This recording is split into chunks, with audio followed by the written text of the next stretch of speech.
Culture Média sur Europe 1 jusqu'à 11h. On parle cinéma. L'événement, c'est la sortie du nouveau Toledano Nakash. C'est comme ça qu'on dit maintenant. Ça s'appelle Une année difficile et on en parle avec Éric Toledano et Pio Marmaille à l'affiche d'Une année difficile en salle demain partout en France. Oui, et alors je le disais avant la réclame, je me mets à jour pour Pio Marmaille, qui a besoin de vieux François. Vous avez enquêté sur le monde du militantisme écolo pour être au plus proche de la vérité. Vous êtes même inscrit dans une association écolo. Oui. De toute façon, à chaque fois qu'on aborde un sujet, on se dit, d'abord on pense à ceux qui sont dans le sujet, qui vont aller au cinéma et qui vont se dire, enfin les gars, on même pas la décence de se renseigner. Oui. Donc on lit, on regarde les documentaires, puis à un moment, ça passe par une immersion, on l'a toujours fait avec les films précédents. Et là, c'est Extinction Rébellion qui nous a accueillis. Dans un premier temps, on est allé s'inscrire parce que c'est ouvert à tous.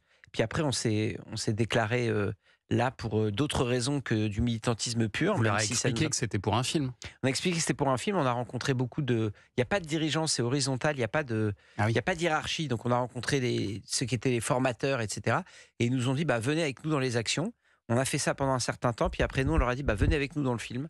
Et donc, ils jouent dans le film. Donc, il y a des militants qui sont dans le film. Absolument. J'imagine que vous avez eu quelques discussions avec eux. Pio Marmaille, est-ce que c'est une cause à laquelle vous étiez sensibilisé avant ou est-ce qu'ils vous ont convaincu de changer peut-être dans votre vie? Moi, je pense qu'effectivement, il y avait une sensibilisation de mon côté, mais il est évident que travailler pendant 12 semaines avec des activistes, de parler avec eux, d'être en permanence, je dirais, 12 heures par jour à leur côté, je pense que ça m'a questionné moi en tant qu'humain sur mon rapport à la consommation, ça c'est évident. Je pense qu'il y a un avant, un après.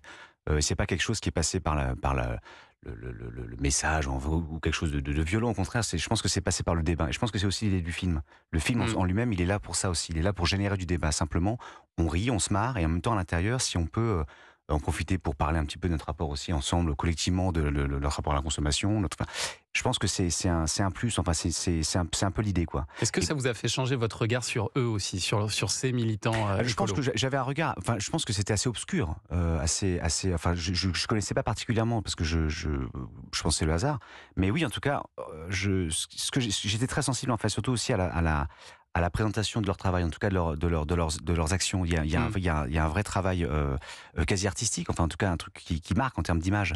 Et ça, c'est une chose qui me parle aussi, moi, particulièrement en tant qu'artiste, je dirais. Et ce qui est assez fort, c'est que vous jouez une personne donc, qui est surendettée, qui vit à la rue, enfin à l'aéroport. Sa situation est quand même très triste et vous arrivez à rendre le personnage comique. Et ça, c'est quand même pas évident, ça. Mais je pense que l'un n'empêche pas l'autre. En tout cas, moi, je pars toujours du principe que j'incarne au premier degré tous les personnages qu'on me propose. Ouais, après, mais c'est jamais triste, quoi. Non, après, je pense que, enfin, comment dire, il faut se méfier du pathos. En tout cas, je pense qu'il y a une question de. Moi, je défends pas quelqu'un qui se laisse abattre. Je pense que c'est quelqu'un qui avance et qui est une espèce de. J'en parlais tout à l'heure, une sorte de locomotive, une sorte de type qui refuse de s'effondrer. Donc c'est ça que je trouve beau en fait dans ce personnage.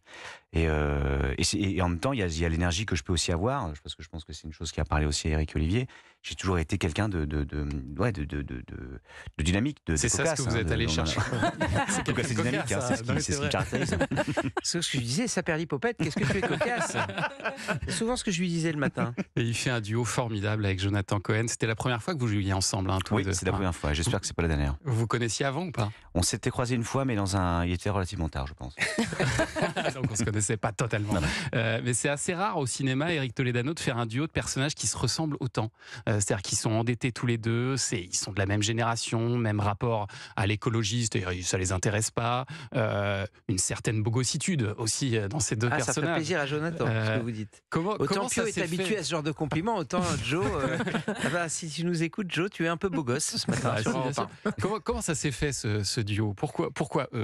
C'est compliqué parce qu'en réalité, il y a eu un accident de parcours, mais tous les accidents sont heureux au cinéma, et le film avait été écrit et conçu pour faire un duo entre Pio, qu'on a rencontré sur En Thérapie, avec qui on s'est très bien entendu. En fait, on s'est rencontrés dans un voyage Unifrance, les voyages où on emmène le cinéma faire la promotion à l'étranger. Et il se trouve que c'était à Rio de Janeiro. Ça fait classe de dire ça aujourd'hui, mais c'était à Rio. On était une semaine de cinéma français au Brésil. Et j'ai tout de suite repéré parce que il avait que des t-shirts de. Il avait une collection de t-shirts. J'avais une que t-shirt de la plateforme du bâtiment. Je veux pas faire de pub, on est sur Europe 1. C'était que des marques de bâtiments. Le roi quelque chose, bâti quelque chose, etc. C'est vrai qu'au milieu de tout le monde, c'était assez bricolage. C'était assez farfelu, on peut le dire. Disons-le carrément, c'était farfelu. C'est vrai qu'en tout cas, on le repère puisque tout le monde essaye de sortir ses beaux habits quand il va représenter la France. lui, en tout cas, il s'est dit, je vais représenter toutes les marques de construction qui existent dans les zones industrielles. On est parti très loin de la question de C'est départ. vrai, vous avez mais c'est pas remarqué, hein. grave, c'est important aussi quand même. Autorisons-nous quelques digressions. Voilà, Bien sûr. ce matin, on a le droit. Et donc, voilà, En thérapie a été une super expérience avec Pio et on avait décidé de faire un film avec Alban Ivanov, qu'on aime beaucoup et qui en avait fait Le Sens de la fête. Qui et devait jouer le rôle de Jonathan Cohen. Qui devait jouer, les deux étaient prévus pour le film. Mais Alban a eu un souci, il en a parlé notamment dans une émission de télé. Il a eu un moment, un problème de santé, il va mieux, il va bien, mais il pouvait plus faire le film. Donc on est allé voir Jonathan. Et ce qui est drôle, c'est que Jonathan nous a dit, mais j'en rêve, mais je finis mon flambeau et je suis vraiment une serpillière. Et on lui a dit, change rien parce que le personnage n'est pas en forme. Très bien, allez, restez avec nous. Dans un instant, le premier indispensable. Oui, on va parler d'une série sortie en catimini avec un casting de dingue. C'est la nouvelle série de Nicolas Bedos sur Europe 1 avec Héloïse Goa. Tout de suite.